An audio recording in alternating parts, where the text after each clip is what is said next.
Hello,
hello, hello. Oh, okay, so I think my voice is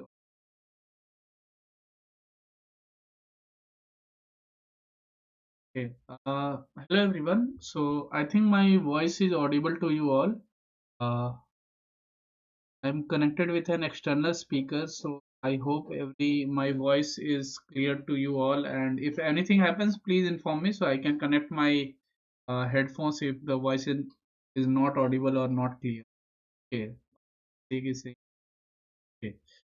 Okay, so once again, welcome you all to this live session. So I think we should wait for 1 or 2 minutes so that everyone can have some time to join this session. Start sharply at 3:05. Okay. So before that, if you guys have any questions, so you can ask chat box or you can unmute yourself and also ask. That's not a big problem. Okay, and I think today is Basant Panchami and Saraswati Puja. So happy Saraswati Puja to you all. I hope you guys are enjoying the festivities. Okay.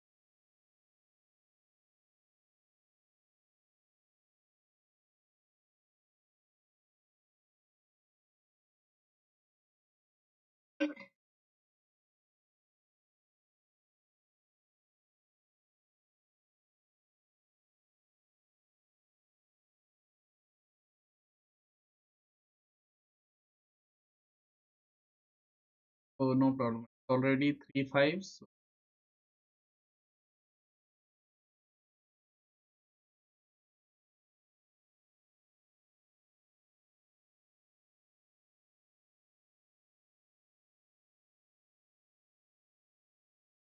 Abdul has raised a hand. Okay. Yeah, go on, Abdul. Do you have any question?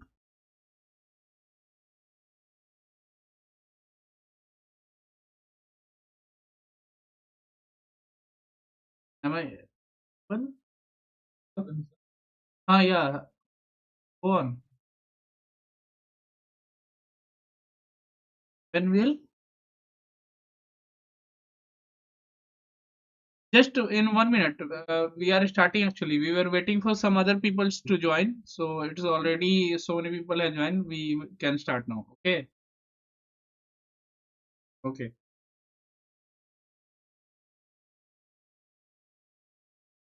Alexa, increase the volume to.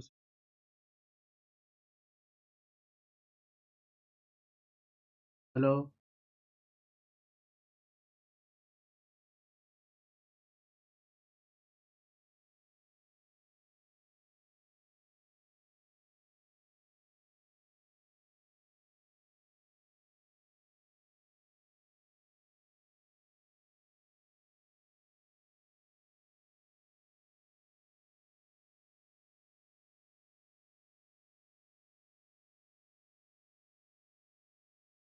Hello. Hello. Hello. Hello.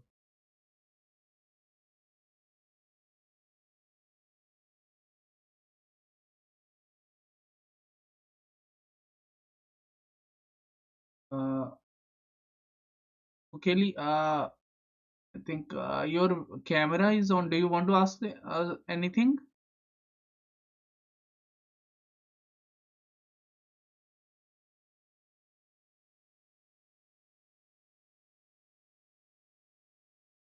Okay, so we can start now. If there is any questions from you guys, please. No audio. Tarun is saying no audio. Uh, is my audio and video clearly visible to you all? Am I audible to all? Okay, okay, thank you.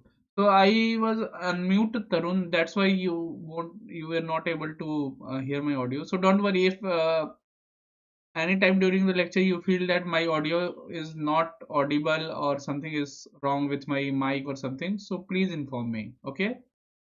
Okay. So we can start now. Let me share the slides first. So welcome you all to this live NPTEL session of environmental impact assessment. Today is 2nd of February. So this live session, this course environmental impact assessment is taught by Professor Harshit Susan Lakra. She is assistant professor in Department of Architecture and Planning, IIT Roorkee. I am Rohit. I am a PMR scholar in IIT Bombay. So I'll be taking this live session. This is about me. I am basically a doctoral student at IIT Bombay in Environmental Science and Engineering Department. Okay. The live session teaching methodology is every Sunday from 3 to 5 p.m. We'll be meeting here online, and basically we'll have a discussion on the topics that are taught in the weekly lectures. Then we'll have the doubt clearing sessions also, and similarly we will have interaction with the students. So main purpose of this live session is that if you have anything to discuss, or if you want to interact, like if you have some points to share, or do you want to discuss on some topics or something, but I'm totally okay with everything. Like if you have anything apart from course also, I'm totally okay. So no problem, you can raise the questions if you feel like something is important and you want to discuss something, or something is there in the news and you want to discuss. So that's totally okay from my side also. Basically you have discussion forum also, so you can ask your questions there also, so that everyone can be benefited from your questions. Otherwise you can always raise your hand and ask the question, or otherwise you can post it in the chat box here. Chat box is located here, so you are always welcome to post your questions here. Okay, so that's not a problem from my side. I will go again to the chat box. I will read your messages and then questions, and then I'll be able to answer them. Okay, so we'll have a quick recap of basically lecture 6, that is definition, process and purpose of EIA. Lecture 7 and 8 is basically EIA impacts, areas current and emerging, EIA origin in USA, worldwide development, and EIA in India, lecture 10. So basically moving to the various questions, I want to go through each and every slides here, so that anything which is important should not be missed from your side.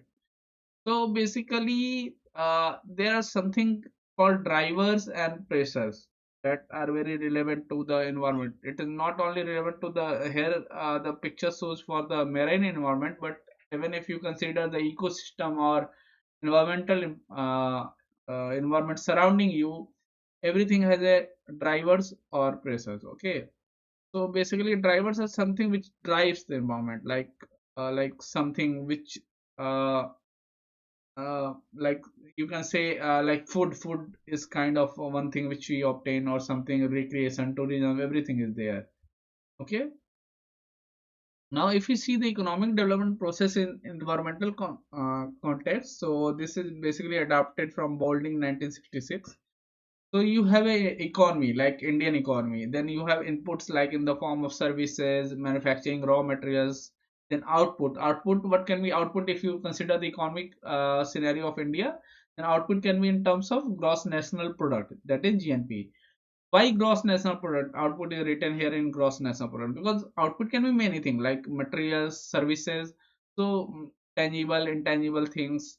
Okay, so these are very difficult to assign a value or to compare them. So everything is assigned a value and then added, then everything that is produced by nationals of India is gross national product. Then when you produce something, then certainly there will be some waste. So that waste is accounted here, which basically contributes to different phenomena. So here by waste you can say not only the solid waste, but basically if you are running a coal power plant, then whatever is going into the environment, like to say, if I would say like flue gases like CO2, NOx, SOx, everything. So that is also a kind of waste. Ash also is a waste, fly ash and bottom ash. Okay. And similarly, that waste contributes to the environmental pollution that damages the environment and that leads to the resource depletion also. Okay. Now, the basic thing on which the environment was basically thought of, the first thing where the development has first thing thought of, like development is necessary, but it has to be sustainable. Okay, what do you mean by sustainable? Like the kind of resources which we are using should not impact our future generation to use the same level of resources. That is called a sustainable development. So if we are using 1 kilowatt hour per person, using 1 kilowatt hour of electricity, so that should not be like our population should be such that, or we are extracting coal at such levels that our future generation doesn't have the coal itself, so they are not able to fulfill their demands for the electricity. That is called sustainable development. So the same levels of resources has to be there for our future generation also, because we share a common future with everyone. So this was the report, basically our common future, by World Commission on Environment and Development, that is also called Brundtland Commission report. Brundtland was a genius scientist who was a chairperson of this commission, okay, World Commission on Environment and Development. This is a very good report which basically defined the sustainable development term. One thing is very, I want to say that sustainable development word was actually popularized by this report, but it was first used in, I think, Stockholm Commission in like 1972 or something. Okay, so you can read on that. Now coming to the definition of EIA, so I won't go deep into definition of EIA because in the last class also we had a lot of definition and everything. Okay.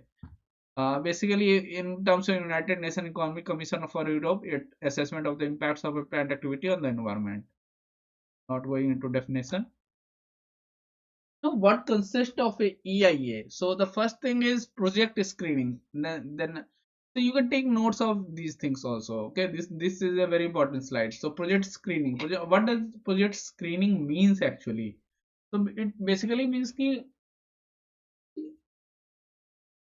let's say you are an industrialist, okay, and you are building a coal power plant, or you are setting up industry. The first thing is project screening, that whether your industry or coal power plant that you are building, an EIA for that is needed or not. So that is project screening. You are screening. Okay, needed, not needed. That is okay. Second thing is scoping. Okay, scoping what we do, like which are the impacts that will be there from the coal power plant, what are the different issues that need to be considered. So that's basically you define the boundaries. Okay, that is scoping in a layman terms. Okay, then description of the project, development activities, alternative, description of the environment, baseline is very important. Okay, so before start of the project, everything has to be defined a baseline. So if there is any changing, it has to be positive change or negative change from the baseline. Okay, like if you don't have a baseline, let's say after setting up in the industry, the CO2 emission is like 2 kg per kilowatt hour, but you don't know the baseline what was earlier, so you can't say whether it is polluting or not polluting. So that is why a defining a baseline is very important here. Identification of the key impacts. What are the key impacts? There can be several impacts, but you are not going to consider each and every impact. You are only focusing on the key impacts. Then comes the second part, which is prediction of the impact. So you quantify, you predict the impacts. Then evaluation of the significance of the impact, that what these impacts can do. Like if there is a CO2 emission, what CO2 emission can do. If there is a CO2 emission from a coal power plant, so what it can do. First thing is it can cause acid rain. Second is global warming. Okay, greenhouse gas is there. It can make calcium. It can react with calcium, make calcium carbonate, so that can deposit in the fields also, affecting the alkalinity. All these things are there. So there are different impacts which have to be measured. And what are the mitigation? Mitigation is something which has happened and you want to stop before happening. That is mitigation. Adaptation is something which has happened and then you are going for the countermeasures. Presentation of finding in the EIS. Okay, you make an environmental impact report, and then everything is there. Okay, you make a total summary, then you present it to the decision makers. So decision makers, after studying all those things, and recommend whether the project should go on or not. Okay, the post decision monitoring is there, and then audit is there. Okay, so these are the important steps. Now coming to the first thing, that is screening. So how project are screened in India? So I am talking about India. So there is schedule here. Basically it's the government, what you said, draft EIA report. I have taken it from the draft EIA report. The slides have these draft EIA 2020 report. So there are two types. You can see mining of minor minerals. So this is a kind of project, mining of minor minerals. Let's say minerals. What can be minerals? Like copper, zinc mining, everything. So if it has a greater than 100 hectare of mining lease area, then you will need, this is a category A project. So for category A project, you will need the clearance of national level. Okay, national level committee will provide the clearance. That is, who is the national level committee here? We'll talk about that later also in the later weeks slides. The national clearance agency, Ministry of Environment and Forest. Okay, then we have B1 and B2 level. B1 and B2, basically state gives the clearance. So you can see the screening here, which projects are needed, which are not. All these things are listed here. Okay, so this is the draft schedule, in which draft EIA 2020, which has this schedule, which is basically screen the different types of projects. Okay, category B1, B2 projects are there, like less than 5 hectares, or in less than, greater than 5 hectares, and less than 100 hectares. So state level appraisal is needed. Okay, purpose. So basically purpose are basically many. There are many purposes, so I don't go into detail, because you always know if there is something environmental impact assessment, what should be the purpose. One is RS convention. So this was very important convention, RS convention. So I have a small video which I took it from the YouTube for you guys. It's a kind of animation or some person who is actually explaining in detail the what is RS convention. So I will show you guys this video. Okay. So basically this was the summary, different concepts of environment assessment. So this was total week one is completed. Okay. And professor suggested some videos also, so you can watch, and this is kind of a very good, like, for your knowledge and everything. Okay. So let's go to the, before going to the next slide. For recap, let me see if there are any questions from you guys. Okay, so no questions. Tarun has raised a hand. Yeah, Tarun, go on.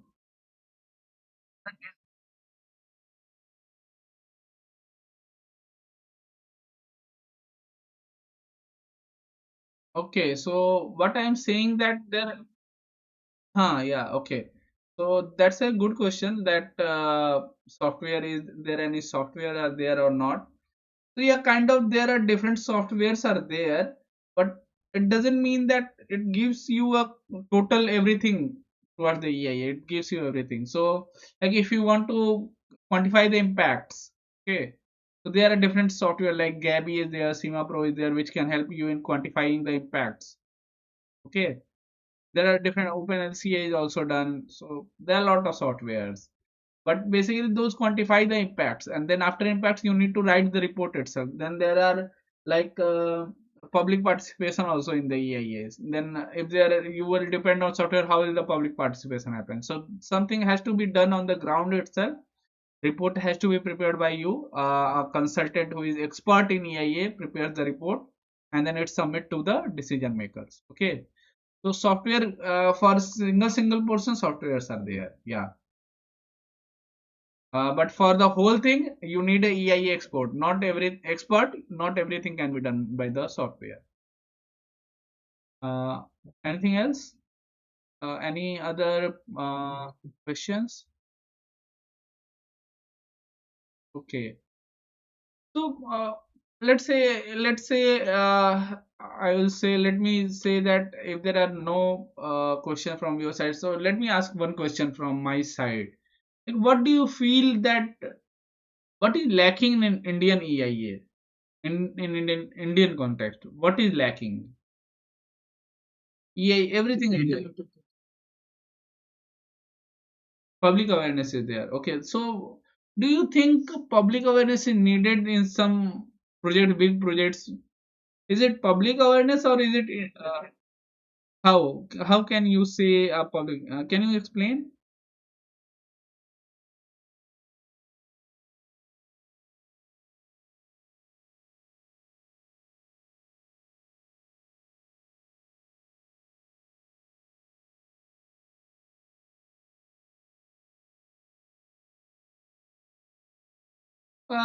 Kind of, but I totally agree with your this word. Public awareness should be necessary, because what happens generally, let's say, if you are from some place in India and some industry is coming up, but you haven't heard of any EIA, but EIA does have a public stakeholder perspective is there. But what happens, public are not very much aware about what are the different steps, so what they do, they bypass these steps. Or let's say if there is a village, then they call the village headman and two three people, and then they say public participation has happened. Okay, so yeah, public is aware that we have a draft legislation for EIA, then they can go and give the inputs to the project, like, no, you should not be there, it should not be there, it should not be polluting this water body. Okay, yeah, I totally agree with that. Suresh has raised a hand. Suresh, can you go on?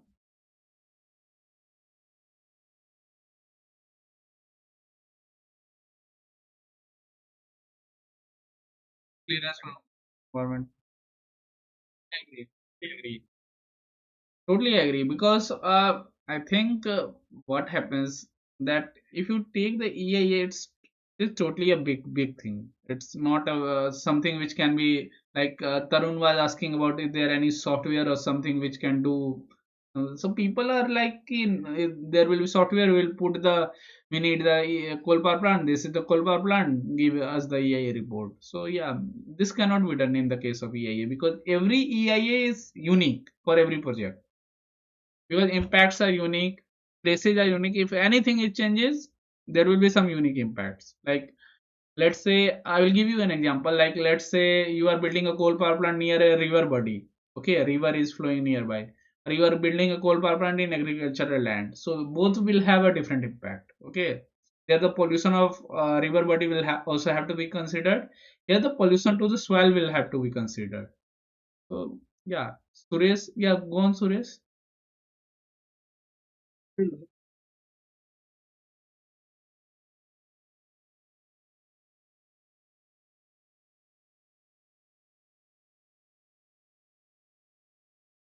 Kind of, because EIA also has a draft legislation itself in Environmental Act, I think 2006. EIA is totally defined how it has to be carried out. So every procedure is actually quite established for Indian scenario. So like NBC, we have a clear cut guidelines for EIA also. People don't follow, that's a different thing. But yeah, we have a guidelines for EIA. And yeah, NBC is a good thing. I think a detailed thing like NBC can help for EIA also. Okay. Uh, anything else? Anything? So let's say I ask my next question. So what do you think Indian EIA? How Indian EIA is different from, let's say, US EIA? If anyone has any knowledge of these things. So this has been discussed in the slides itself. I'll show you. I think next slide or something. So we'll have a discussion then. Okay, don't worry. Okay, so let me go to the next slide. So before that, I want to show you the video of RS convention. That's a very good video.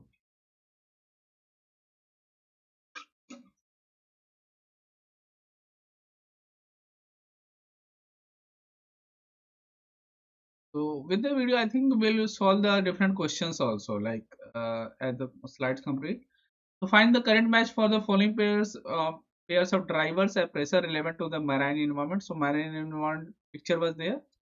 So direct drivers is basically tourism, shipping, agriculture was the direct drivers. Indirect drivers were the inner circle like food, construction, recreation, energy.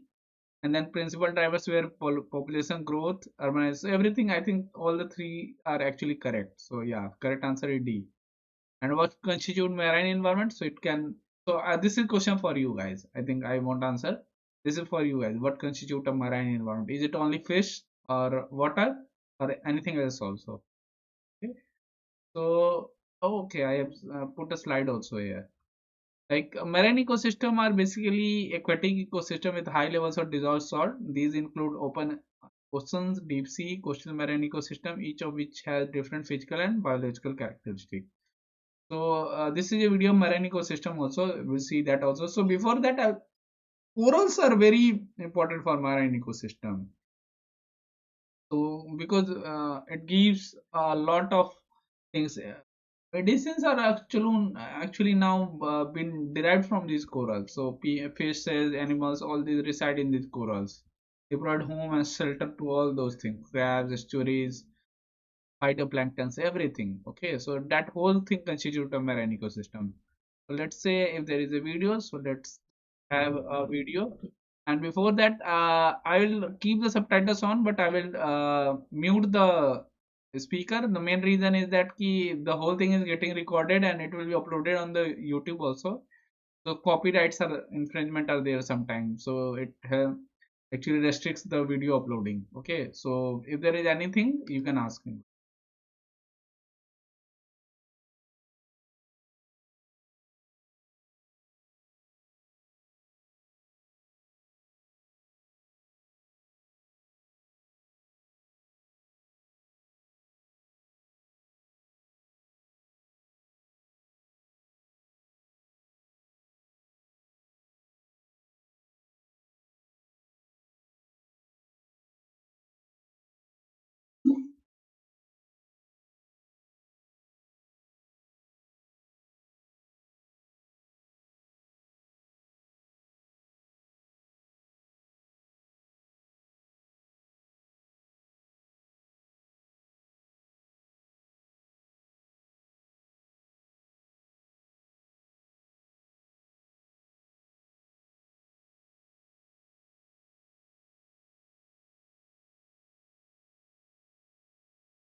Yes.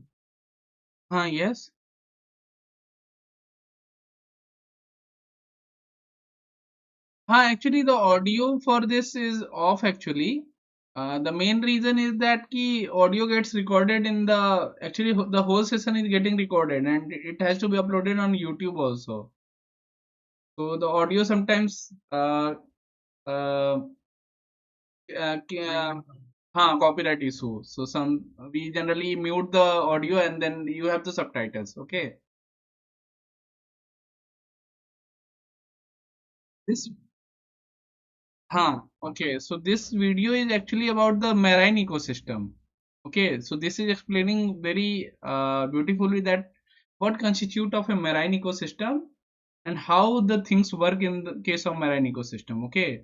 So if you see it from the beginning, you say that let's say they are talking about marine ecosystem. So one day you go to the marine and then see. Okay. So just see the different things which constitute a marine ecosystem.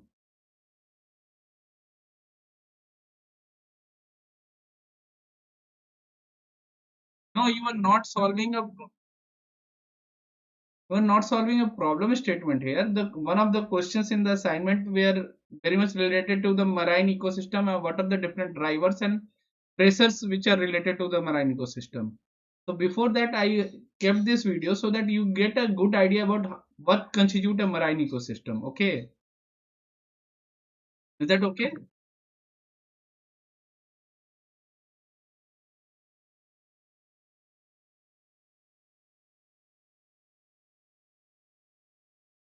This is on the YouTube also. Whole the whole session is getting recorded and it will be uploaded on the YouTube also, and the link will be shared with you guys also. Okay.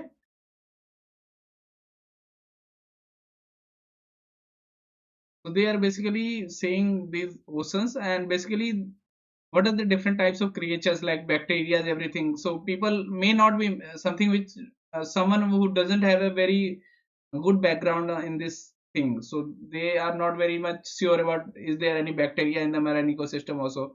So if you see marine ecosystem, everything is there. Phytoplanktons are there, zooplanktons are there, bacteria are there, corals are there, fishes are there, different types of fishes are there, turtles are there, amphibians like frogs are there, whales are there, which are mammals actually. So that constitute a marine ecosystem, and it's a very intertwined community, like very much dependent on each other. And even if you see us as humans, we are also dependent on the marine ecosystem. So whatever, if we give any pressure to these marine ecosystem, it will also hamper us back. Okay.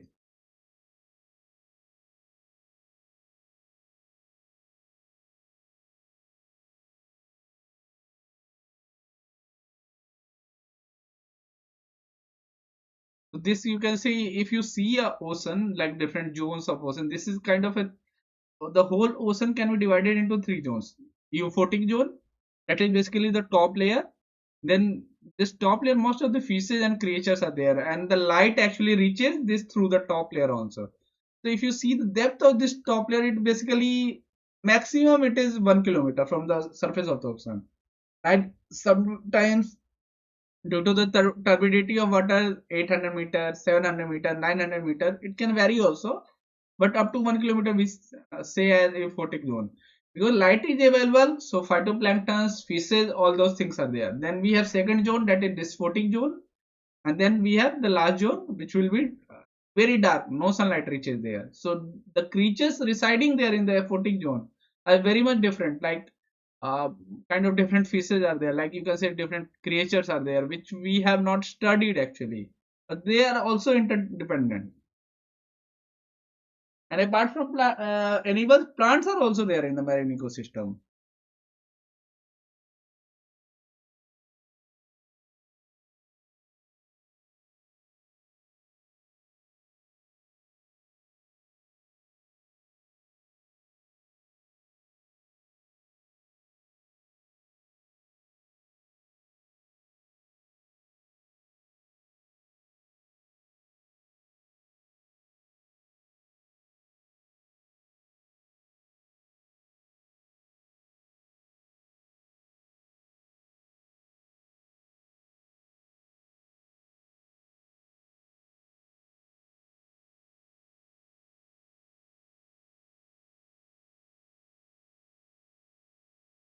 So there is a very interesting thing which I will say after this video is completed, or I will discuss with you guys after this video is completed. Something which is very much related to the CO2 regulation in the atmosphere.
So there is kind of if you see that most of the plants and animals survive on the sunlight, okay, which you can basically on our knowledge we can predict something. But deep down the ocean there is a dark zone. Okay, in there also various animals reside also, like angler fish is one of the example, which is basically they have evolved and they adapted to the dark surroundings. So the animals doesn't mean that if there is a dark zone there won't be any animals. Some bacteria, everything can actually adapt and reside there. Okay.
So this is what this video is actually showing, how we are interconnected with the ocean ecosystem. Okay, so whatever we do in our terrestrial ecosystem, it actually hampers the ocean ecosystem also. So that is very important. So this has to be learned. If you are going to damage any one component of our environment, it is going to actually have an adverse effect on the everything. So this is what this video is about, and this was a very beautiful video which I find that you guys should see. So apart from that, I wanted you guys to, apart from the weekly lectures and everything, I wanted you guys to have a good knowledge about whatever we are getting taught here. Whatever, if there is a marine ecosystem, then what is the marine ecosystem? So some visuals, some videos which can make you much more aware about the things, okay, interconnected things and everything. So apart from that, we were talking about this RS convention here. So we'll have meaning,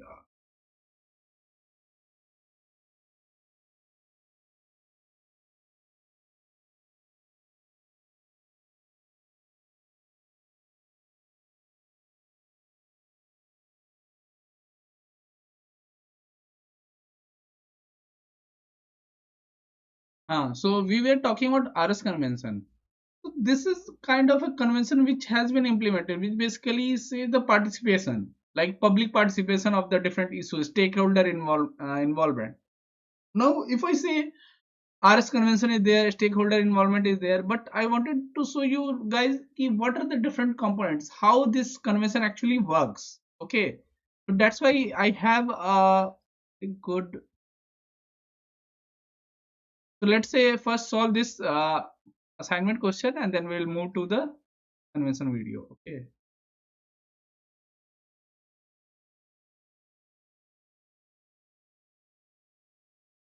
Complete the following diagram of the economic development processes. Hello, sir. Hello. This is week 2 assignment. Yeah. Okay.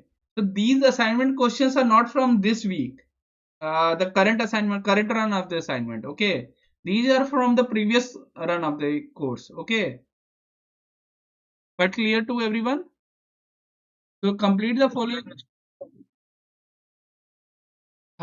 Okay. So this is not from the current run of the course. So this course is run every year. So this is from the previous, these questions are taken from the previous assignments which are there on the portal. Okay. So that you guys get an idea that how to approach the question, how to solve the questions, and what are the different terms which are related to questions. So you guys get yourself familiar with these things. Okay. And if there are anything which you want a discussion or anything which you have some views on it, you want to present it, so you are totally welcome to have your view. Okay. Complete the following diagram of the economic development process in its environmental context. So basically, this is the diagram. If you see, I just had a recap of the different slides of the week 2. So this diagram was there. Okay, where I explained the different things, how these are interconnected, what are the outputs, inputs, everything was there. So you have to identify what is A, B, and C here. So A was basically input. Okay. B was economy, where I gave you an example of Indian economy, how the different products or raw materials goes into, and then outputs. Then why outputs are written here as GNP, gross national product, because outputs can be tangible, intangible, like products and services. That has to be compared. So we assign a value to them and then add them to arrive at the GNP figure, gross national product value. Okay, then C is basically resource depletion. So whenever you are getting some resource for manufacturing or something, so there will be some resource depletion. So these can be anything like fossil fuel depletion, material depletion. Okay, so all these things. So if you match these things, A is basically input, B is economy, C is resource depletion. So the correct answer here is answer A. Now if I go to next slide. So I had just a small video on this RS convention, which will explain. I think some expert is there in this video, which explains what does RS convention mean. Please listen to this video very carefully, and if you have any questions, please feel free to ask.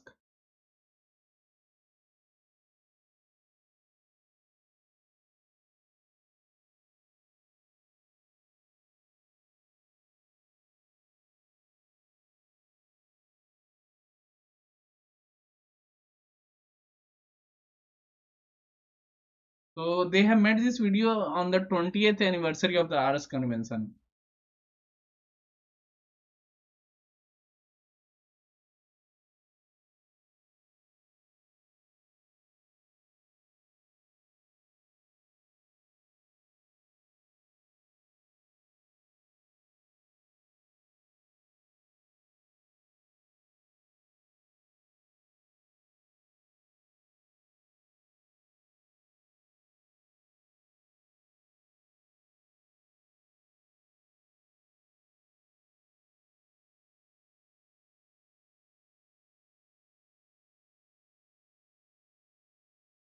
So they are showing that how connected we are. Even to the fellow human beings, we are also connected.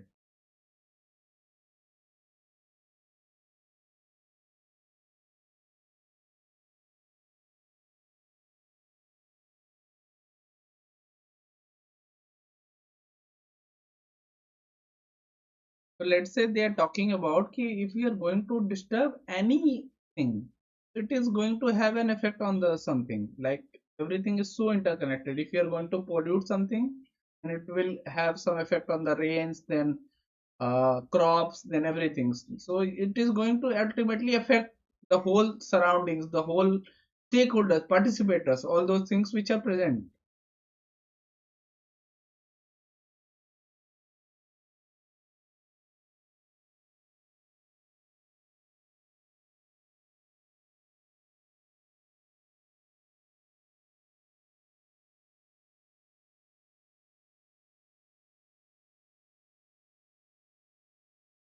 So there is this word, environmental democracy. This is very important if you see.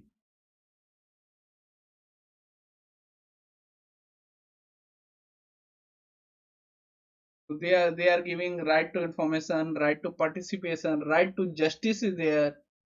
This is where the RS convention is. It is basically a treaty which basically covers the 46 countries in the Europe. Caucasus is basically near the mountain region. A Caucasus region is there. Europe and Asia, where Europe and Asia meets. So that region is called Caucasus region.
Okay, so this is what they are actually putting a focus into our future. It's not a your future, it's our future. If you are doing something, then a kind of environmental democracy they are proposing. So you have to have participation in the decision making. Like citizens have used to get information on environmental law to participate in decision making and to challenge governments and businesses in the court, like we do in the India. Okay, that's something polluting. We go to the court. There are different courts are there. Okay, NGC is there, National Green NGT is there, National Green Tribunal is there for environment protection. All these things are very important when you talk about environmental democracy, and different rights are important. Some of the rights, if we say, is actually guaranteed in the Indian Constitution itself. Much of the rights are guaranteed under Article 14 and Article 20 itself, right to life and right to equality. Okay, so these things are very much important. Now, if I say, like, before proceeding to the next weekly lectures, if I want to have a good thing, like, what are the different things which you guys found useful in the video, like found useful in the slides also, that was there in the week two. Anyone who wants to present his views?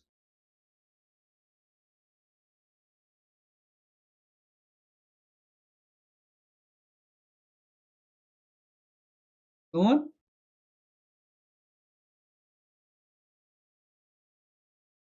Uh-huh.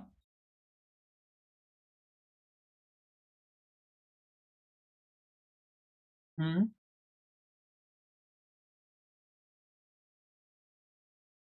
So did you go through those case studies?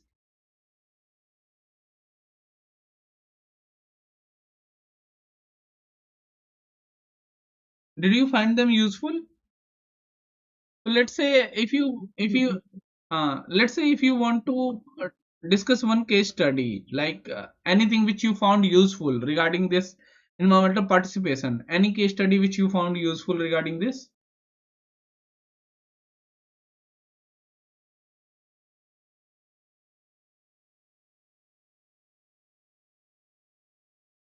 That was actually the Chipko Andolan case study was, I think, it will come in the last slide actually. Last, just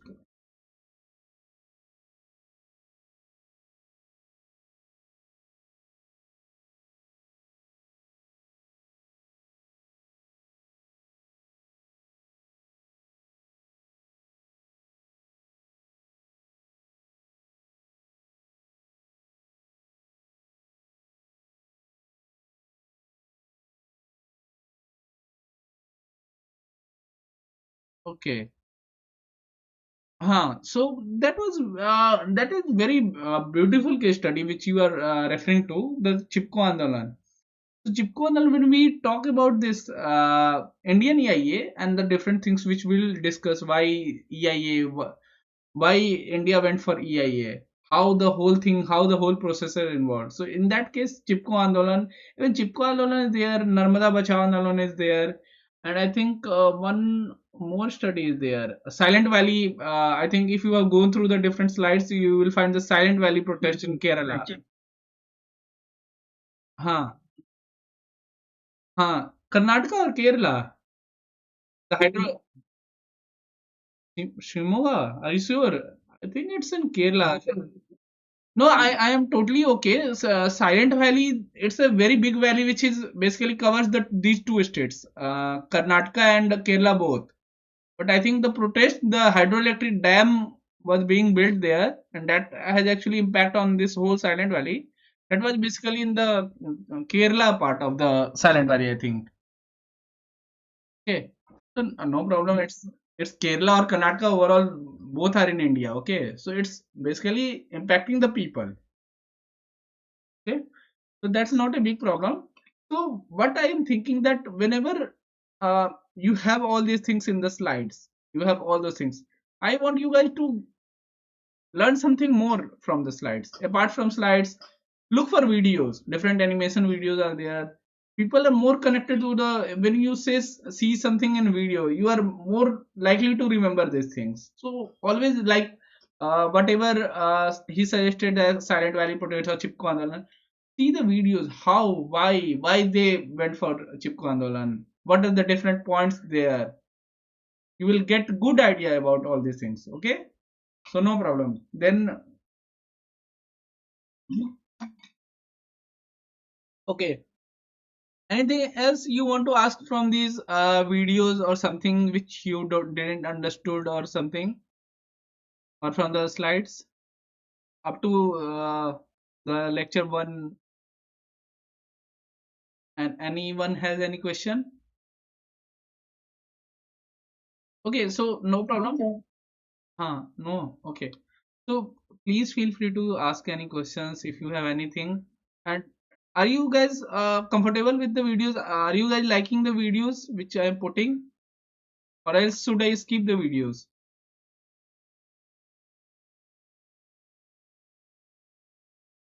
Comfortable, okay. So okay, okay. So no problem. So anywhere if you find ki those videos are not informative, because I search for different videos, I go into that, then I feel that these videos have to be shown to the students so that they can relate these things. So if anywhere if you find ki something, or if you want to suggest something, sir, can you show something about on these convents or something? So I will get to those videos also, or I will get make some slides on that also. So that is not a issue. Please feel free to ask me. Okay. So let's move ahead because already it's 4 4. Okay. Uh, yeah. Please ask.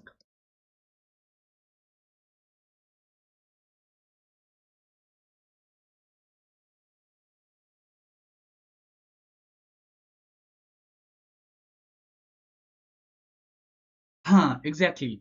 So if you see these, that is why I am, when I am teaching this or having a recap of those weekly slides here. So whatever questions are asked in the previous run of the assignments, I am putting it here so that you guys can relate to them. So here, if we see the lecture here, this was the graphic driver. Okay, this was the marine ecosystem and different drivers of the marine ecosystem. After seeing this peak, maybe you have some idea. Then you go to this question. These type of questions will be asked in the exam also. Okay, the kind of question which has been there in the assignment, same, or you can say same level of question will be there in the exam. Maybe it's a bit tougher or maybe a bit easier also. Okay. Apart from that, please go deep. Like there may be question from marine ecosystem also. So please go deep. What is marine ecosystem? What constitute of marine ecosystem? Okay. So that will also help you, apart from having knowledge to the exam level. you will also have a knowledge for your own understanding also, so that is very important. Okay, so no problem, we'll solve the like this type of question will can be asked in the exam also. Okay. Okay, so let's move to the, we are late, so I will go fast. This was this was a typical like typology of different environmental impacts. So we are from the last lecture, we are talking about environmental impacts. Now impacts is clear, what can be termed as impact. Now different type of impacts are there, like if you see type biophysical, social, health, economic. If you say a biophysical impact, something which is biologically have effect on us, like maybe a disease or something, or maybe some changes in our structure or something, evolution, everything. Social impacts are also there, health impact is there. Sorry, disease will come in the health impact. The health impact is also there, economic impact is also there. How? So can any one of you suggest an example where there can be economic effect of the environmental impact? Just have a think, and if anyone,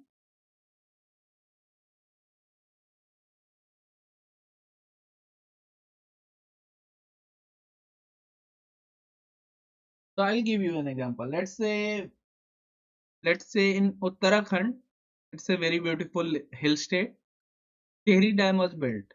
Tehri Dam is a very big dam in India, and lot of people were there in the villages. They were actually doing farming there, and because of the dam, they were displaced from their villages. They had a good farm, they had everything settled there.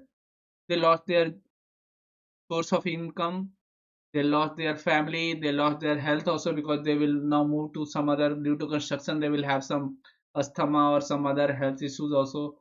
Society also they lost, they had some friend there, but somebody shifted to some other place, somebody shifted to some other place. Biophysical impact is there. Now they had a very beautiful forest surrounding them. Now what they can see is a big reservoir of water only.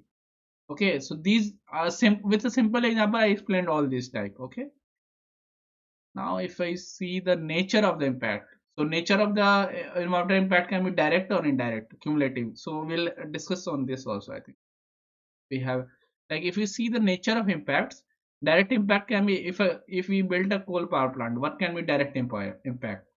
So flue gas coming out of it, it will pollute the environment. And because of these flue gases, you can develop diseases like asthma, COPR, okay, pulmonary respiratory problems can be there. So that is indirect health impact. So these things are clear. Direct and indirect impact can be, what can be direct and indirect impact? Okay. Like if you use lot of water, what can be direct impact? Water scarcity is there. Indirect impact, socio-economic impact can be there. People who are dependent on agriculture, their income will thrive. Uh, they will have very less income. Many people will move towards money lender for loans. Everything will be there. Okay, so there are different types of impacts. Cumulative impact, deforestation from the plot by plot clearance. Okay, so you can see here. This whole thing was actually kind of forest, and then you see the plot wise they give clearance and they cut the trees, and now trees are only here only, all the trees are gone. Magnitude, severity, so I think I don't have to explain much. Magnitude and severity, what you can say, like different types of impacts can be there in case of magnitude, big, small. Okay, extent, regional, local. This is kind of a very important local, regional. So I have a video for this, because there is a very important convention here, SPU convention. Okay, the SPU convention, if I say SPU convention, it's a transboundary convention. You guys don't will have not any idea about what constitute of transboundary condition. So that's why I have a video for you guys, so that you guys can have a good idea about what constitute a transboundary convention, why SPU convention was necessary. Okay, so extent can be regional, local. Local is something which has a very local impact. Regional is a whole region is affected. Transboundaries, it crosses the boundary, like India, China. So if something, a dam is built on the Brahmaputra river, that will have an impact on the Indian scenario. Global impact, greenhouse gases is a global impact. Timing, immediate or long term, no need of explanation. Duration, it can be temporary or permanent. Temporary, like something which has a very small impact, a small timely impact. A permanent, which has a very like uh, nuclear strike on the Japanese cities of Hiroshima and Nagasaki. Permanent impact. Okay, people still are born with the deformities. Uncertainty is there, low likelihood, high probability. Okay, like something like some gases are released in the atmosphere. There can be, if their gases are not so uh, poisonous, then low likelihood of any impact. But if something which has a very good high health impact, then it has high probability. Reversible, irreversible, that is also understandable from the term, whether it can be reversed or not reversed. Significance is important. Just give me a. So significance can be whether it is important or not important. Okay.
Okay, so again come back.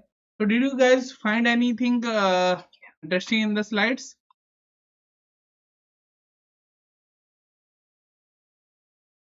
Any questions which you didn't understand? Okay, so I guess that most of the thing. Okay, Swanendu has raised hands. Yes, Swanendu, go on. Uh-huh.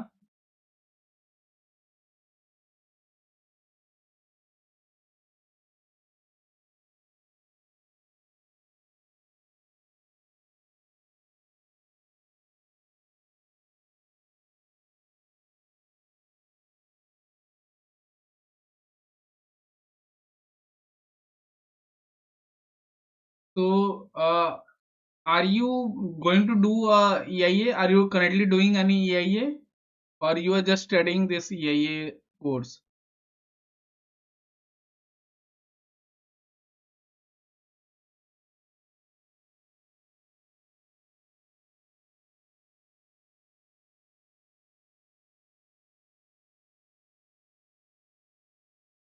Company, project. I remember that.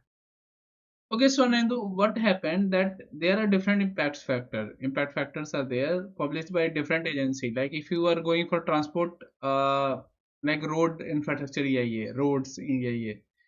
So yeah, there are different impact factor. Like for cars, the impact factor are published by ARAI.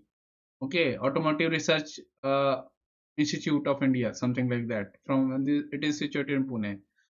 If you are going for coal power plants, then Central Electricity Authority publishes the impact factors. Otherwise, you can take the impact factor from different databases are there. Like one of the database which I can remember is EcoInvent database.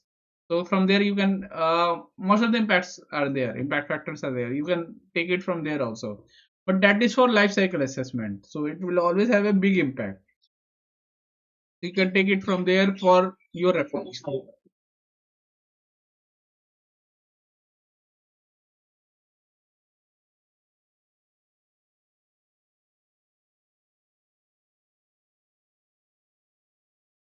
Huh?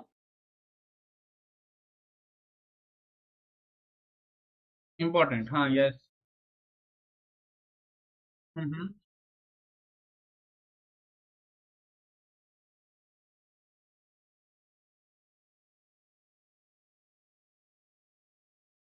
Mm-hmm.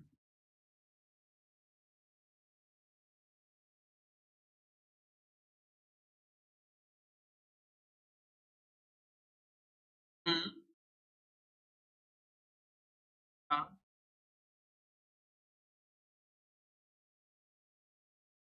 Mm-hmm.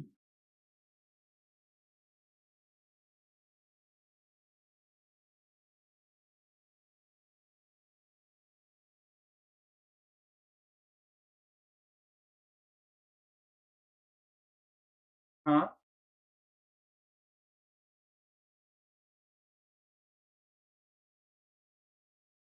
Exactly. This exactly, Sonadu. I agree with your point. This is a quite valid point in India. People are not aware about these EIA things.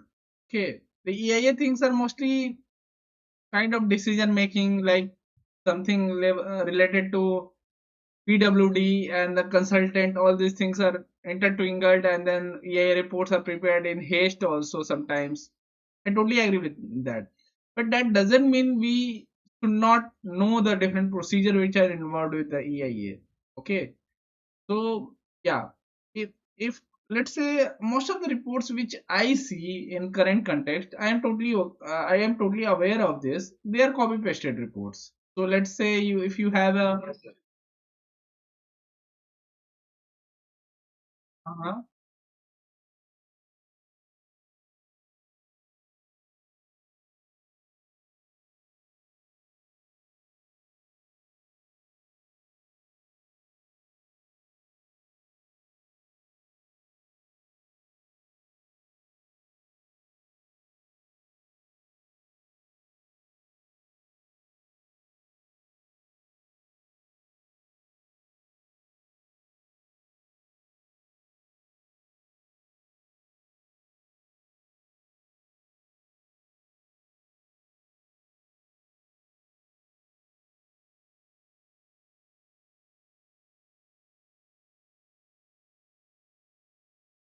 Yeah.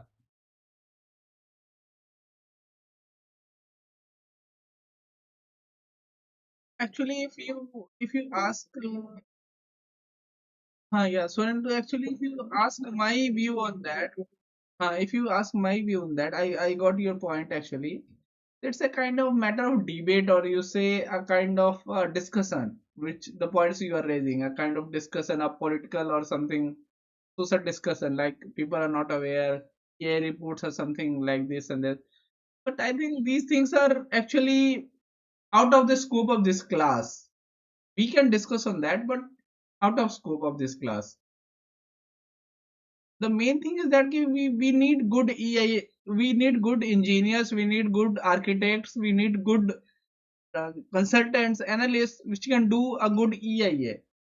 Whether there are some political interferences will be there, whether administrative interferences will be there, that is, I think, out of the scope of whatever we are teaching it here. Okay, so that's a totally different thing. Yeah, everything in India, everything has a something tweaked. Everything is tweaked. Everything can be tweaked.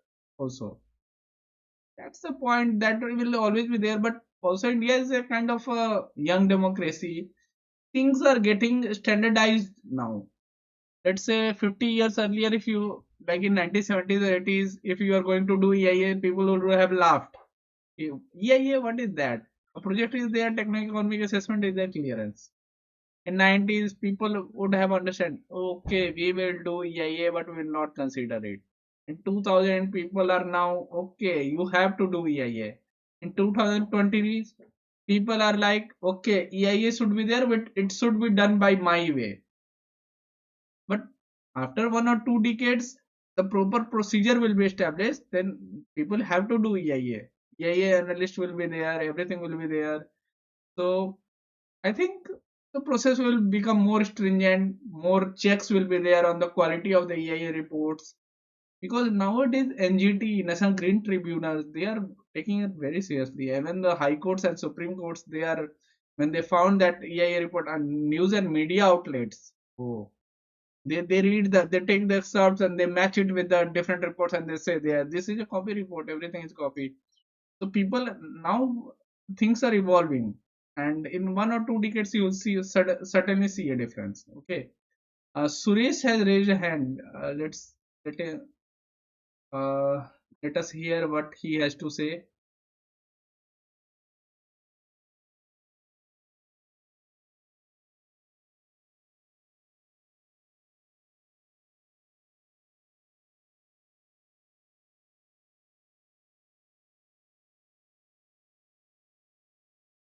Doesn't happen, I know.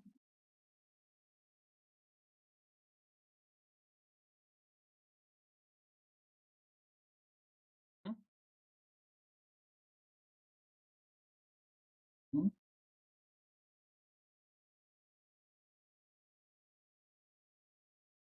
Floors. Exactly.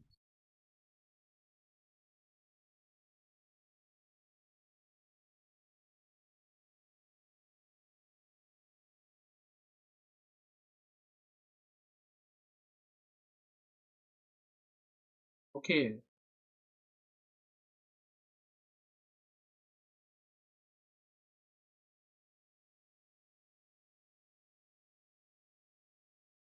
Mm-hmm.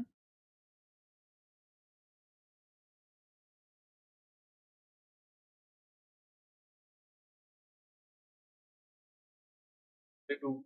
Exactly.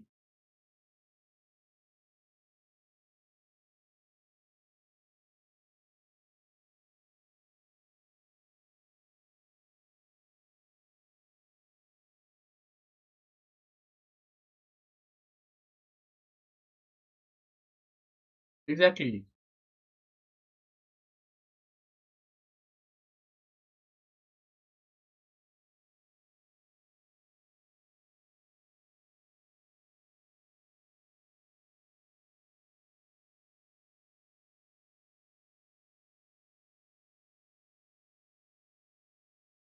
If I see, yeah. Yeah, exactly. So this is what I was saying. Ki people, these things evolve. These things take time. if we compare our traditional ways, they are much better actually. Like you suggested that people in Himachal were not building houses above 3 floors. But they knew that above 3 floors there will be some damage to the environment. There will be some, because Himachal is a hilly area. It is prone to landslides. The hazards will be more. So you can see the floods there, the kind of damage now it happens because of these things.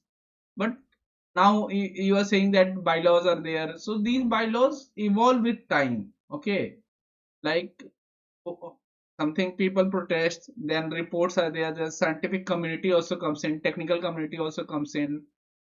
So yeah, there are sometimes there is some tweaks, but yes, after some time the evolvement is always there. It will evolve, and then there will be a stable thing, like yeah, you cannot permit above three floors or something. Maximum you can go to 4 floors. If you see the Chipko Andolan, yeah, I totally agree with your viewpoint. It was not a kind of something which was pushed towards EIA. It was basically the wrong policies of the government, which was basically which was culminated into the Chipko Andolan. Okay, so that is totally the people should be aware. People participation is one of the things which makes the whole process much smoother, much better, and with a kind of proper stringent checks and balances. That is important always. Anything else?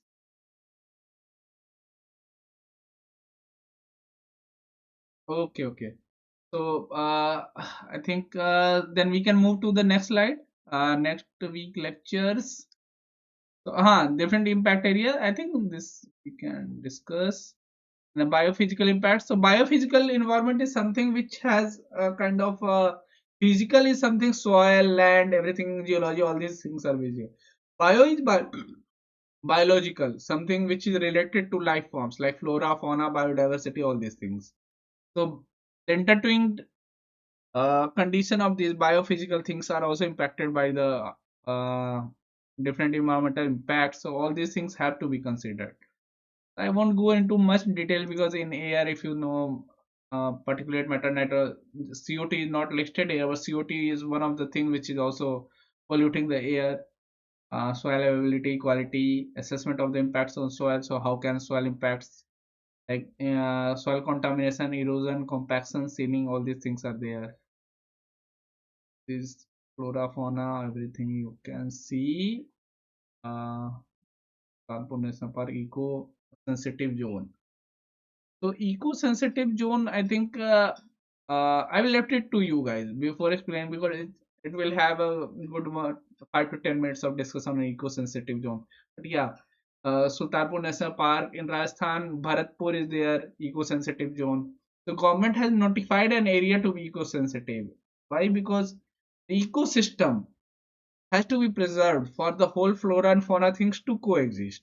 So this is kind of a very sensitive zone. Anything which if we are going to have a simple small impact on this, it will damage the whole ecosystem. So that is why it is notified by Government of India as eco sensitive zone. Basically, these videos you can always refer to. So, what is EIA? Why is India's new draft EIA problematic? So, India has actually made a draft EIA 2020 or 21 something. The Hindu has made a very good report. I was watching this video, and I wanted to show you this video, but I found that at later stage this video would have been much more um, better to show, because then you guys will have a good idea about what is EIA and everything. Now moving to the slide 3. Slide 3 is basically then we were talking about different impacts like biophysical impact we discussed, socio-economic impact, the job creation, direct indirect multiplier impact, all these things were there. Social impact, quality of life, well-being, community participation, human rights, justice, change in demographics. Change in demographics is also important. Social impact. Why change in demographic is if you see change in demographic, this is kind of a important thing which is happening in India at some places. The major reason is that let's see kind of we had some impact in case of drought in some central part of India. then people who are dependent there on the agriculture, they cannot thrive on the agriculture there. Okay, so let's say some 40-50 lakhs of people were there in the central part of India, and they were very much dependent on the rains, but the because of our poor policies or the environmental impacts of different industries which are built in some other parts of India or some other parts of world, these people are getting impacted because rains, the clouds are cannot reach there. Now what will they do? Now they didn't want to migrate, but they have to migrate to some other prosperous cities or prosperous places where there are jobs available. So now the people who are living there, they will find that the demographic of that area is getting changed because of the arrival of new people who are actually impacted by the different social impact or kind of environmental impacts. So that is also a very big phenomenon in India, okay, which we observe or which we are observing in current scenario, like in last 2-3 decades also. Then we have health and safety impacts, health impact assessment, health of the receiving community and adaptive capacity is there. Then emerging impact area like equality, deprivation, culture and language impacts can be also there. So there is culture impact assessment is also there. Language impact assessment is also there. Like what can, because of the environmental impacts, what can be the different impacts on the language or culture, how these are varying, land acquisition, resettlement and livelihoods, all these things are there. Then emerging impact areas are also there. Apart from all these things, emerging impact area like equality and deprivation. Okay, and this is basically a Equality Act of United Kingdom. Okay, so they have actually English Index of Multiple Deprivation. So they have actually made a whole guidance how the deprivation is happening because of the different types of impacts which they are facing. So they have given a small area in England from 1 to 3 to 844. Okay, so they have actually assessed, and they have given the whole plan, actually schedule for how to calculate. Then human rights assessment. These are different types of reports and assessment, like for marine mine Guatemala. So there was a mine in Guatemala, and because of that mine, different impacts were felt by the communities who were indigenous population there. So you can read about these things. And if you don't have to go Guatemala there. If you see the or mining states like Jharkhand, Odisha, you'll find these type of impacts there also. The people migrate from there, go to some other places because of the poor environmental health impact. Okay, so one of the example which I remember is something Jharia coal fire. You can find it on the internet also. Jharia coal fire. Please read it. The whole bed is on fire inside the earth, and people are actually people have to move from their homes because of that. They didn't have any fault of them, but they have to move. Community-based human right impact assessment is there. Culture and language impact assessment. So cultural impact assessment, the process of evaluating the likely impacts of a proposed development on the way of life of a particular group or community. So if you are going to have a development kind of development, like if you are building industry or roads, then certainly the culture, because of the intermingling of new people and a kind of exposure to the group, so there will be some impact on the cultures also. Like we are, India is very sensitive to culture. I think cultural impacts are felt very, uh, to say a big on a big scale. Then this you can read Canadian Mackenzie Valley Review Board guidelines. They have actually set a guidelines for cultural impact assessment and socio-economic impact assessment. New Zealand government guidance on this CIA. This is also very important. They have made a why New Zealand is very much concerned about the CIA cultural impact assessment. Can anyone give some shed some light on this? Why New Zealand is very much? New Zealand is a very small country. Yeah, nearby. Uh, no, no, no, no, no, no, no, no, no. And New Zealand doesn't have a lot of outside people. The tourism is there, but tourism doesn't have cultural impact. Tourism is okay. Tourism may have cultural impact in India because population is very high. Like Goa is facing a lot of cultural impact due to tourism. Himachal is also facing from Uttarakhand. So people are there. So yeah, but not New Zealand. New Zealand is very small country and not tourism is there, but not much. So actually, if I say New Zealand, you can read about it. There are Maori peoples. They were indigenous people of the New Zealand. Okay, Maori tribes were there. Haka, if you say Haka dance. So one of the member of parliament, the video was circulated on the Instagram also. She performed a Haka dance in the parliament of New Zealand because she wanted to preserve. Yeah, Suresh has actually raised hand. Suresh, you have anything to say on this?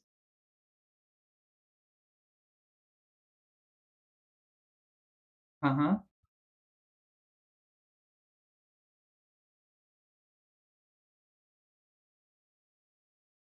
Exactly.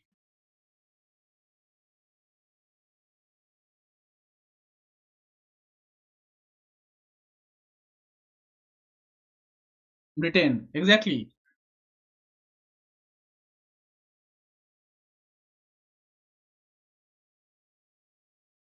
The Union Jack in their flags.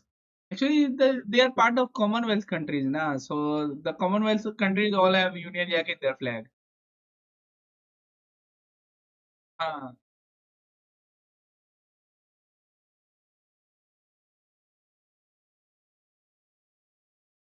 okay.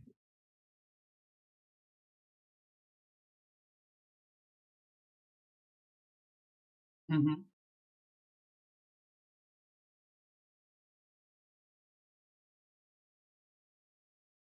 In the Utah desert, and this some of them are confined in the Nevada area. Exactly.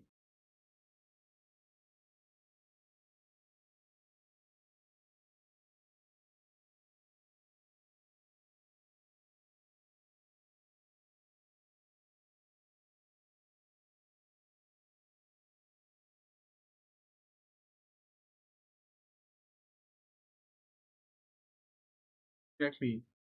I think you got the crust of it. Whatever you said, you said it very properly and very. You explained it very beautifully, Suresh. This is what is happening. The New Zealand is that is why they have a cultural impact assessment guidelines on that. The how Maori tribe were there, Hakka, everything, all these things. So now the British settlers were there. So they have some treaty also. Now the treaty because treaties are like very old, like 1850s treaties there, and contexts are changing with every decade so fast. Yeah, that is why they made some new guidelines also. Okay, and New Zealand. Then we have case study on cultural impact assessment and browse liquefied natural gas pressing. So this is also you can read uh, for the Australia language impact assessment.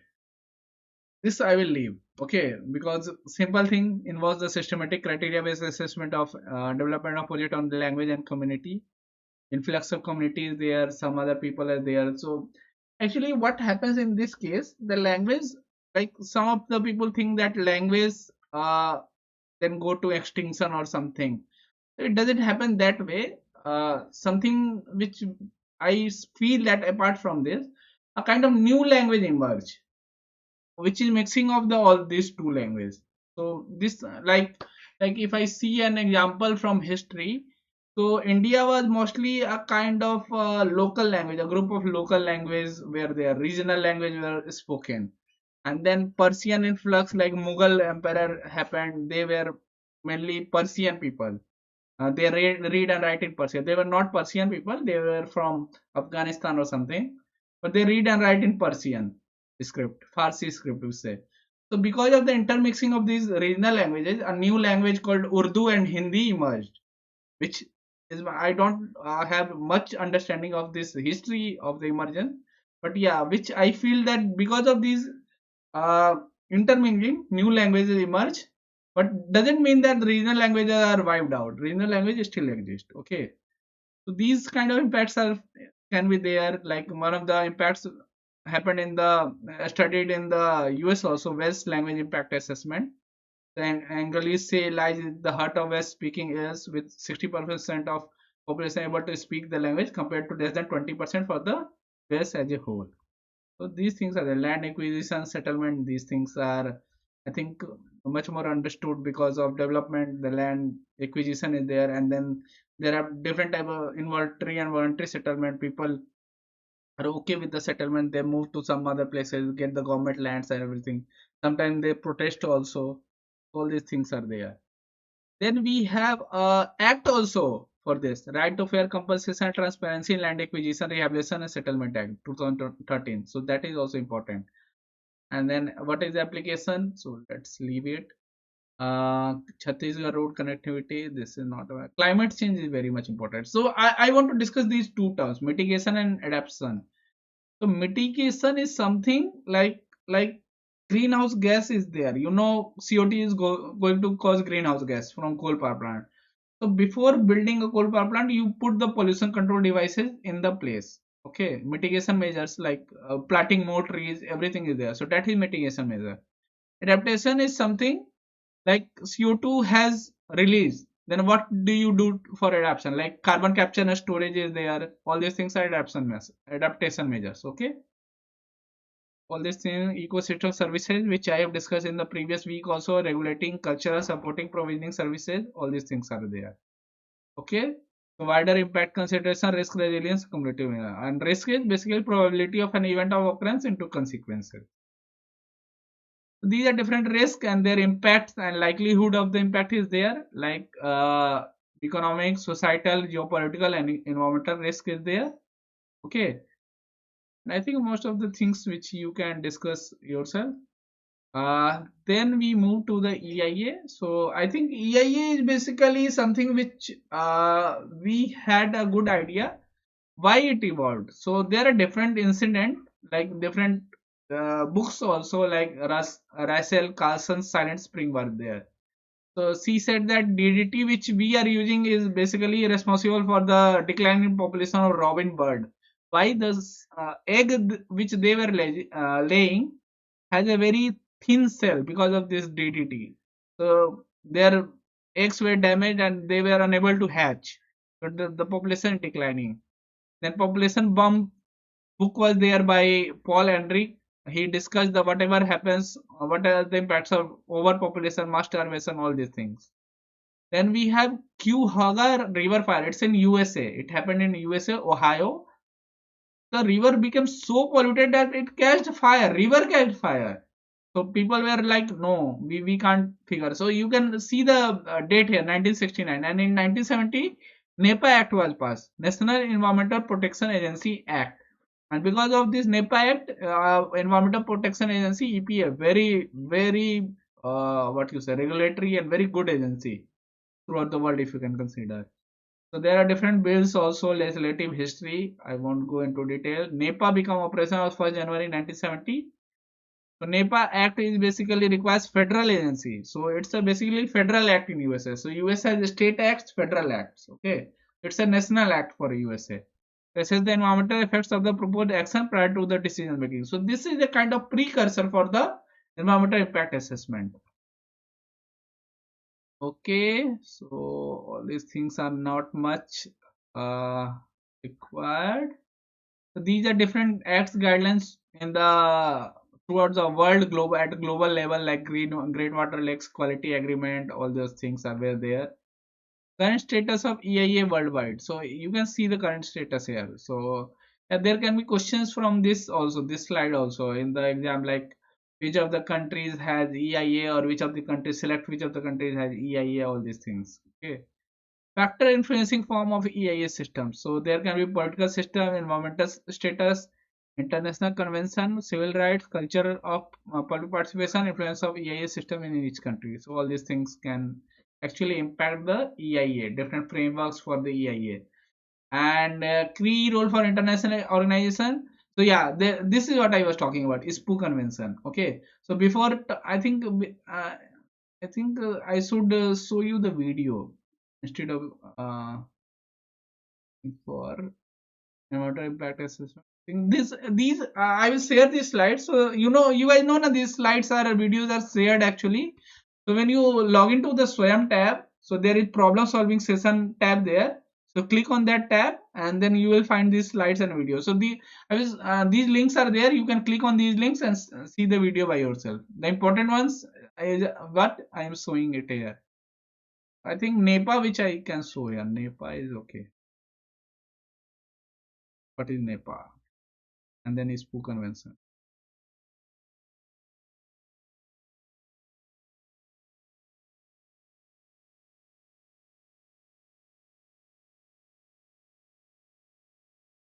Okay. Yes.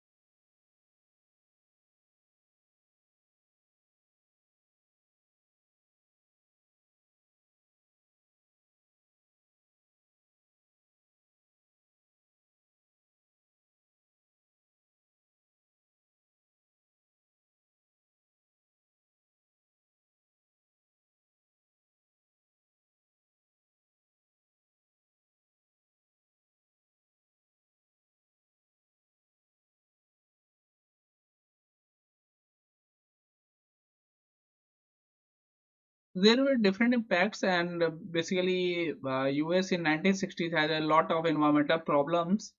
So President Nixon, Richard Nixon, was actually the one who passed the NEPA, who signed the NEPA Act into the what do you say legislation here.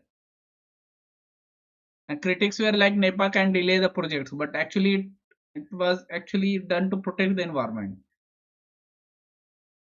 It was not delaying project. There were categories, and some categories where doesn't require any environmental impact assessment. So all these things were there.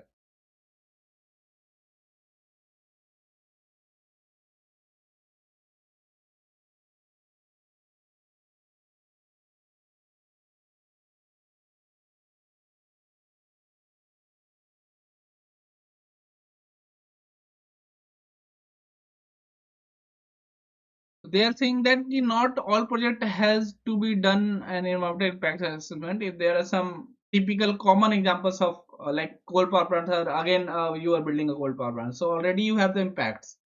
So it doesn't need to go again for the environmental impact. It can actually exclude and go directly for the mitigation measures.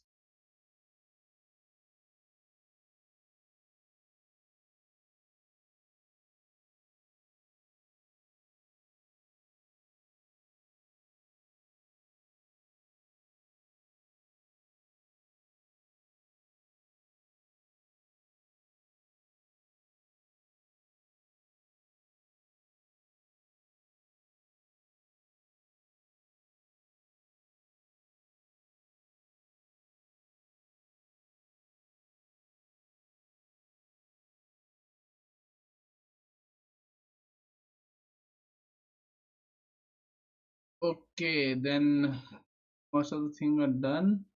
Front of the interiors. Let's move to this ISPO convention, which is kind of one of the type of convention, very important.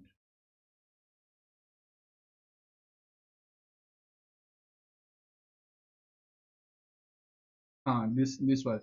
So there were different goals. So we'll discuss that goals also. Before that, please see this ISPO.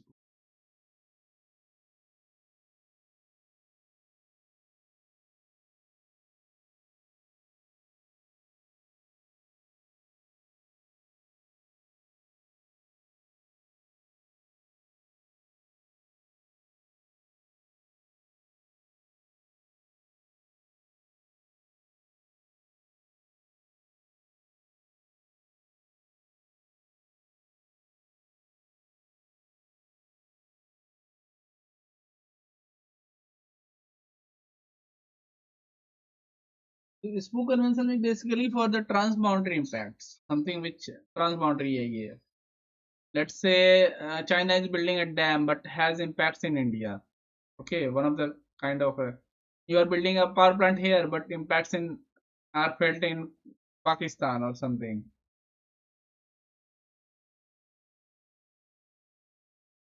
One of the example where two of the students were saying about Silent Valley, like Karnataka and Kerala, transboundary impacts.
So this is what are the different pillars when you are making a decision. Transparency is one of them, public participation.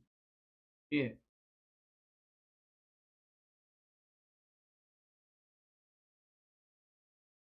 strengthen cooperation. And these are the different points of the slide here. So public participation is one of the thing. Okay, preparation, party of origin, notification. What happens? It gives a notification like to the involved parties. Then they prepare an EIA document. Then they discuss consultation between parties happen. The final decision is actually done, and then post-project analysis is also done. This is what the spoke convention suggests.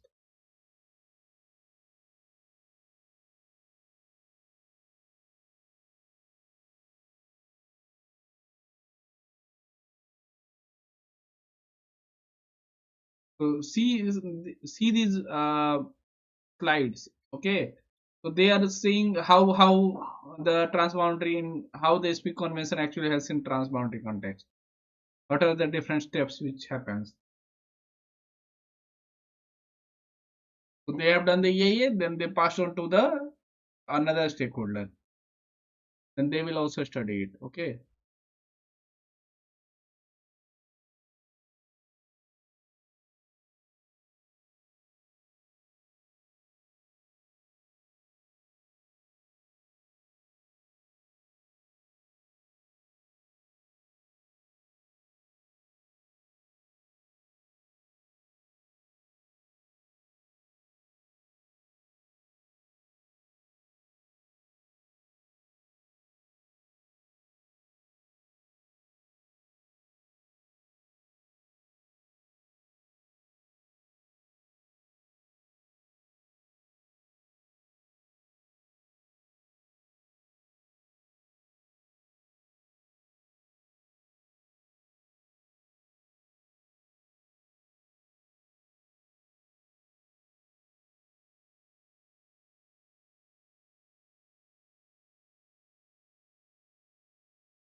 So UNEC basically serves as secretariat for this spoken convention. Okay.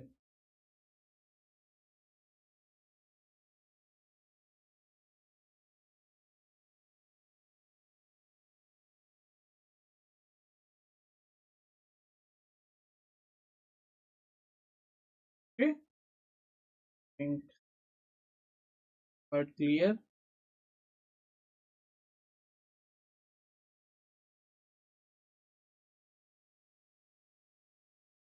Okay. So this is what happens in case of transboundary battle.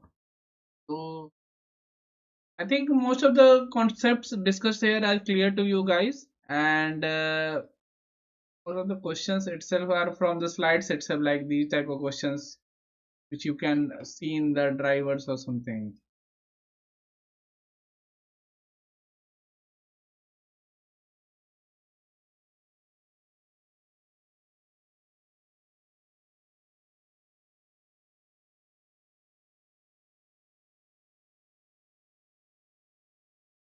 Okay, so no problem. So these questions you can have from your side also. I want you guys to solve these questions, like which are the following is covered biophysical. So most of the questions are from slides. If you are going through the slides, you can easily answer. Like correct answer here is landscape, soils, and water.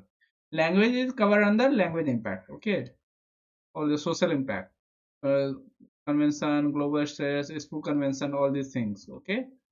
So basically, go through these different rights, solve the questions, and then we will meet again on the next week from 3 to 5. So thank you all. Thank you for attending the live session. We'll meet again on the next weekend. Okay. So if there is any questions, please feel free to ask. Otherwise, I will end. Will stop here. Any questions from you guys?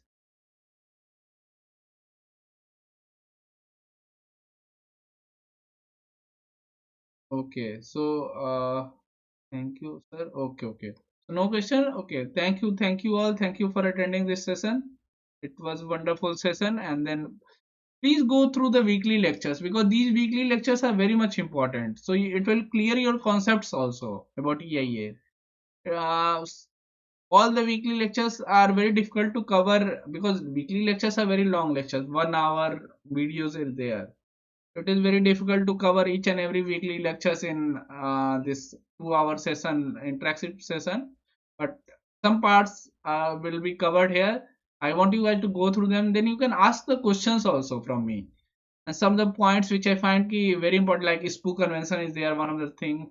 All these things I will discuss. Okay. So thank you. Thank you all for attending this session.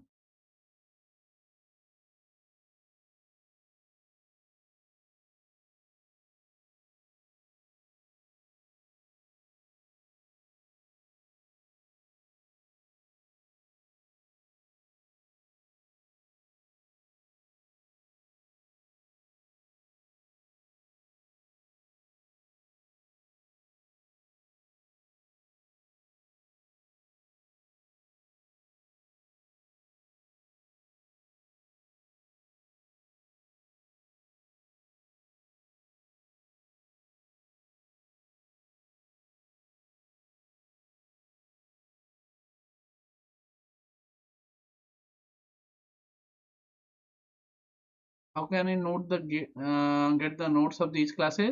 So they are actually uploaded on the problem session tab. So when you log into the NPTEL portal, Swayam portal, you will find the solving session tab there. Click on that, you will find this all the slides there, all the videos there. Okay, so these videos I upload there. Okay.